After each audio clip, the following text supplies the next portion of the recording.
కళ్ళు తాగడం వల్ల ఎన్ని ఉపయోగాలు ఉన్నాయో తెలుసా? చాలా మందికి కళ్ళు తాగడం అదేదో పెద్ద తప్పులాగా భావించి మంచి ఆరోగ్యకరమైన నేచురల్ హెల్తీ డ్రింక్ ని మిస్ అవుతున్నారు. ఇప్పుడు మనం తినే ఫుడ్ వల్ల హార్మోన్ ఇంబ్యాలెన్స్ అయ్యి చాలా హెల్త్ ప్రాబ్లమ్స్ ప్రతి ఒక్కరికి వస్తున్నాయి. ఇలాంటప్పుడు మనకు అందుబాటులో ఉన్న కొన్ని నేచురల్ డ్రింక్స్ ని అస్సలు మిస్ అవ్వద్దు. కళ్ళు తాగితే క్యాన్సర్ సెల్స్ తో ఫైట్ చేసి ఆ సెల్స్ ని బ్రేక్ చేస్తుందని నిపుణులు చెప్తున్నారు. అలాగే కళ్ళు తాగితే డైజెషన్ ప్రాబ్లం పోతుందంట. కళ్ళు తాగితే ఐస్ కి హెయిర్ గ్రోత్ కూడా చాలా మంచిది.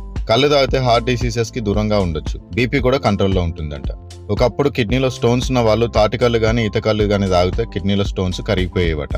కళ్ళు లేడీస్ తాగకూడదని ఎక్కడ రూల్ లేదండి. ఫీడింగ్ మదర్స్ కి కళ్ళు తాగితే చాలా మంచిదంటారు. పూర్వీకులు ఒక మంచి మాట చెప్పేవాళ్ళు, కళ్ళు తాగితే పిల్లలు కడిగినట్టు పుడతారని. ఇంత మంచి హెల్తీ డ్రింక్ ని ఆకాశం ఎత్తి చెట్టుకెక్కి మనకు అందించే గౌడన్నలకు మొత్తం నిజంగా సలాం కొట్టాలి. కానీ కళ్ళు తాగే వాళ్ళు ఎక్కడ పడితే అక్కడ తాగకూడదు. కల్తీ కళ్ళు తాగితే అంతే సంగతులు. ఈ సమ్మర్ లో ప్యూర్ తాటికల్లు తాగండి, బాడీని చల్లగా ఉంచుకోండి. అలాగే తాటి ముంజలు కూడా ఖచ్చితంగా మిస్ అవ్వకుండా తినండి. నా కంటెంట్ మీకు నచ్చితే చిత్తా టాక్స్ ని ఫాలో అవ్వడం మర్చిపోవద్దు.